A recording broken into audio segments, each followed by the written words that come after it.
আসসালামু আলাইকুম ওয়া রাহমাতুল্লাহি ওয়া বারাকাতুহু। ইন্নাল হামদালিল্লাহ ওয়াসসালাতু ওয়াসসালামু আলা রাসূলিল্লাহি ওয়া বা'দ। আজকে আলোচনা করব স্বপ্নে উট দেখলে, গাধা দেখলে, খচ্চর দেখলে কি হয়। এই তিনটা বিষয় নিয়ে আজকে আমরা এই ভিডিওতে আলোচনা করব। সাথে যুক্ত আছি আমি মুফতি জুবায়ের বিন ইমাম।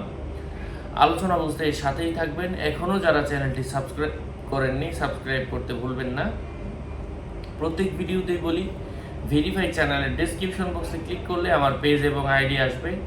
এটা ছাড়া আলাদা অন্য কোনো পেজ নেই, আইডি নেই, কোনো ইমো নেই, হোয়াটসঅ্যাপ নেই, টিকটক নেই। নাম ছবি দেখে বিভ্রান্ত হবেন না। প্রত্যেক ভিডিওতে আলাদা আমি সাবধান করি, সতর্ক করি। আচ্ছা, উট অথবা উটনির মাংস খেতে দেখা যিনি দেখবেন উনি নিজে অসুস্থ হওয়ার সম্ভাবনা রয়েছে। যদি দেখে ওই গোশত তাকে দেওয়া হয়েছে কিন্তু সে ওই উটের মাংস খায়নি, এর অর্থ হচ্ছে উটের মাধ্যমে সে নিজে অনেক সম্পদ পাবে। এবার আসেন গাধা নিয়ে। স্বপ্নে কোনো মানুষ যদি গাধার মালিক হতে দেখে এবং এই গাধাকে তার গোয়াল ঘরের মধ্যে প্রবেশ করাতে দেখে, অর্থাৎ যেখানে রেখে গাধাটাকে লালন পালন করবে, এই জায়গায় প্রবেশ করাতে দেখার অর্থ হচ্ছে তার জীবন থেকে দুঃখ দুর্দশা লাঘব হওয়ার সম্ভাবনা রয়েছে। গাধা জবাই করে গোশত খেতে দেখার অর্থ হচ্ছে স্বপ্নদ্রষ্টা অনেক সম্পদের অধিকারী হবে। তদ্রূপ যদি কেউ দেখে গাধা জবাই করেছে, জবাই করার সময় গোশত খাওয়ার ইচ্ছা ছিল না, পরে ওই গোশত খায়, তাহলে স্বপ্নদ্রষ্টার সুখ শান্তি নষ্ট হয়ে যাবে। গাধা থেকে পড়ে যেতে দেখার অর্থ হচ্ছে সে নিজে দরিদ্র হয়ে যাওয়ার সম্ভাবনা রয়েছে। যদি অন্যের গাধা থেকে পড়ে যায়, গাধার মালিক ও তার মাঝে বিচ্ছেদ ঘটবে, অথবা তার প্রতিপক্ষ বা তার নামের কারো থেকে সে বিচ্ছিন্ন হয়ে যাবে, এমন কিছু বুঝিয়ে থাকে।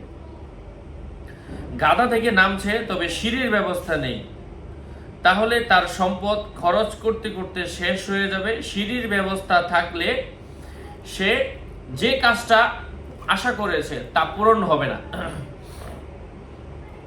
গাভীর দুধ পান করতে দেখলে স্বপ্নদ্রষ্টা প্রচন্ড অসুস্থ হয়ে যাবে। পরবর্তীতে সে যদিও সুস্থ হবে, তবে এর একটা অসুস্থতার ভাব, দুর্বলতা, এটা কাটিয়ে উঠতে সময় লাগবে। লাল গাধা দেখা অনেক বেশি সম্মান পাওয়ার সম্ভাবনা রয়েছে। হাদিসের মধ্যে লাল গাধার অনেক প্রশংসা এসেছে। যদি গাধাটি তার অনুগত বা অধীনে হওয়া দেখে তবে এটা উত্তম। স্বপ্নে খচ্চরের দুধ খেতে দেখার অর্থ হচ্ছে তার ভয় এবং দারিদ্রতা দূর হবে। যে পরিমাণ পান করেছে সে পরিমাণ দারিদ্রতা দূর হবে, সেই পরিমাণ ভয় দূর হবে। যদি কেউ দেখে সে নিজে তার কাপড় উল্টা করে পরিধান করেছে, এর অর্থ হচ্ছে তার উপর নানান ধরনের বিপদ আসতে পারে। শব্দে নিজেকে কোনো ব্যক্তির ঘোড়ার পিছনে আরোহণ করতে দেখার অর্থ হচ্ছে স্বপ্নদ্রষ্টা কোনো কাজের সন্ধান পাবে। ঘোড়ার ব্যাখ্যা হলো দিন অথবা দুনিয়া। যে ব্যক্তি ঘোড়ায় আরোহণ করবে সে নিজে কোনো কিছুর স্থলাভিষিক্ত হবে, এমন কিছু বোঝায়। আশা করছি উপকৃত হয়েছেন। আরো আপডেট পেতে সাথেই থাকবেন। সকলের মঙ্গল, দীর্ঘায়ু, সুস্বাস্থ্য কামনা করে এখানে শেষ করছি। দেখা হবে অন্য কোনো এপিসোডে। আগামী এপিসোড আসার আগ পর্যন্ত সবাই সুস্থ থাকবেন, ভালো থাকবেন। আসসালামু আলাইকুম ওয়া রাহমাতুল্লাহি ওয়া বারাকাতুহু।